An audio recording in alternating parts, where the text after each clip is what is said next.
RR6 news కి స్వాగతం. రాపూరు మండలం గుండవోలు గ్రామంలో ఉన్న బీసీ కాలనీలో ఉన్న ప్రాథమిక పాఠశాలలో 26 మంది విద్యార్థులుండగా 4 నెలలుగా ఉపాధ్యాయులు లేక విద్యార్థులు అవస్థలు పడుతున్నారని నిన్న మీడియా పత్రికల్లో వచ్చిన వార్తలపై స్పందించిన జిల్లా విద్యాశాఖ అధికారి బాలాజీరావు నేడు గుండవోలు గ్రామానికి చేరుకుని విద్యార్థుల తల్లిదండ్రులతో వారి సమస్య గురించి చర్చించారు. ఉపాధ్యాయుని నియమించి సమస్యకు పరిష్కారం చూపారు.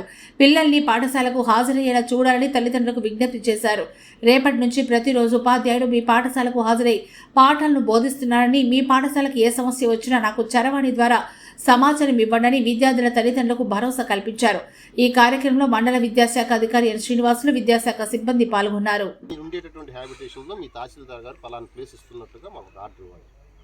మీ ఎంపీడీఓ గారు మండల పరిషత్ సమావేశంలో రిజల్యూషన్ పాస్ చేసి పలానా సార్ ఇంతమంది కుటుంబాలు ఉన్నాయి కాబట్టి అక్కడ ఒక కొత్త స్కూల్ ఎస్టాబ్లిష్ చేయండి, దానికి అవసరమైనటువంటి వస్తువులు మేము కల్పిస్తామని ఎంపీడీఓ నుంచి మాకు రావాలి. అమ్మా ఇది ఉన్న వాస్తవం చెప్పాలి, అబద్ధం చెప్పకూడదు. ఈ రోజు ఒక మాట మళ్ళీ రేపు ఒక మాట చెప్పామంటే మా విలువ పోతుంది. ఇప్పుడు ఇది కోర్టులో ఉందని మీరే చెప్తున్నారు. కోర్టులో ఉన్న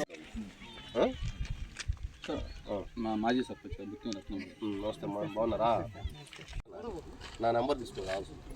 నీకు ఏదన్నా అక్కడ ప్రాబ్లం వస్తే ఏప్రిల్ 23 దాకా నాది. ఇక్కడ మాకు రేగుల షెడ్ అయినా ఏంటి సార్, మాకు పర్వాలేదు, మాకు భయం వేస్తుంది సార్. ఆటోలలో పిల్లకాయలను అక్కడ పంపించాలని అక్కడ ట్రైనింగ్ ఇక్కడ ఎన్నో యాక్సిడెంట్ జరుగుతా అని మేము చూస్తానే అక్కడ పంపించాలన్నా కూడా మాకు భయం. రేగుల షెడ్ అయినా పర్వాలేదు, పంపించి ఏడే మా కళ్ళ ముందరే చదువుకుంటూ ఉంటారు. ఇన్సూరెన్స్ ఇస్తున్నా కదా, ఇప్పుడు నేను ఇన్సూరెన్స్ ఇస్తున్నా. అక్కడ పనిచేసే టీచర్కి నా నెంబర్ ఇచ్చా, మీకు కూడా నా నెంబర్ ఇస్తా. మీకు ఈ రోజు నుంచి ఏప్రిల్ 23 దాకా నేను అష్యూరెన్స్ ఇస్తున్నా. ఏప్రిల్ 23 దాకా మీరు పంపండి. మీ పిల్లలకి ఆ టీచర్ వచ్చి చదువు చెప్పకపోతే నాకు నేరుగా ఫోన్ చేయండి. ఓకే, ఇంకంతకన్నా ఇంకా నేనేం చెప్తాను. జియో 528 ప్రకారము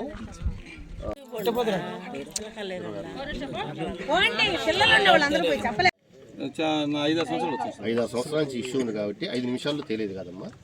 ఇప్పుడు ఏ ఒకటి మాయ మాటలు చెప్పేసి నేను లేచి వెళ్ళిపోవటం కదా, మీకు నేను చేస్తాను చెప్పి సార్. ఇప్పుడు కూడా టీచర్ వస్తా ఉంటే అంత దూరం ఇష్యూ అయ్యేది కదా సార్. టీచర్ అది కదమ్మా, ఇప్పుడు ఆ వచ్చే టీచరే ఆడకపోకుండా ఇక్కడ పంపిస్తాం మేము. మీరు ఒక షెడ్ చూపించగలరు టెంపరీగా.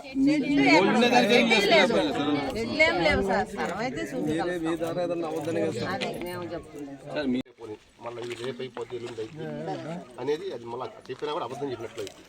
కాబట్టి ఆ ప్రపోజల్ పంపిస్తారు. అది అయితే ఇప్పుడే మీ రెడ్డి గారు కూడా ఏమంటున్నారంటే ఇక్కడ మాకు కొత్త స్కూల్ వద్దు సార్, దాన్ని ఇక్కడ ఏర్పాటు చేయండి. కొత్త స్కూల్ మాకు వద్దనే వద్దు, దాన్ని షిఫ్ట్ చేయండి సార్. మాకు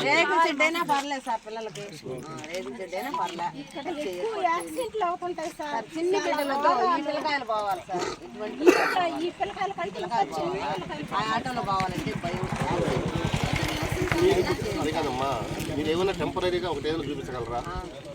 అలాంటి సార్ చదువు చెప్తారా?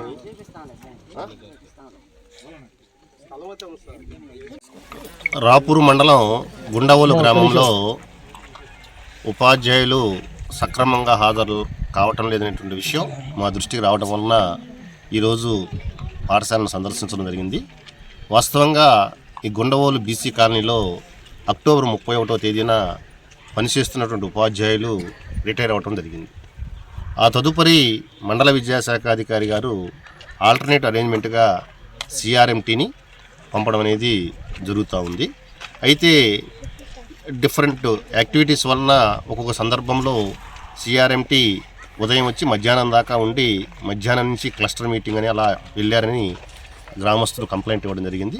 దాని మీద గవర్నమెంట్ హై స్కూల్లో పనిచేస్తున్నటువంటి ఉపాధ్యాయుడిని రేపటి నుంచి రెగ్యులర్గా ఆ పాఠశాలకి వచ్చి విద్యాబుద్ధులు నేర్పమని చెప్పడం జరిగింది. కాబట్టి రేపటి నుండి ఏప్రిల్ 23 దాకా ఆ ఉపాధ్యాయుడు రెగ్యులర్గా ఆ పాఠశాలకు వచ్చే విధంగా ఆల్టర్నేటివ్ అరేంజ్మెంట్ చేశాం. కాబట్టి ఆ గ్రామస్తులు తల్లిదండ్రులు కూడా నేను ఈ సందర్భంగా విజ్ఞప్తి చేస్తున్నాను. ప్రతిరోజు తప్పనిసరిగా పాఠశాలకు చిన్నాలను పంపండి. ఆ ఉపాధ్యాయుడు రెస్పాన్సిబిలిటీ తీసుకుంటాడు. కాబట్టి ఇష్యూ ఏదన్నా ఉంటే నా దృష్టికి తీసుకొస్తే తప్పనిసరిగా నేను ఇష్యూని రిజాల్వ్ చేస్తానని చెప్పి కూడా నేను ఈ సందర్భంగా ఆ గ్రామ పెద్దలకి తల్లిదండ్రులకి తెలియజేస్తున్నాను.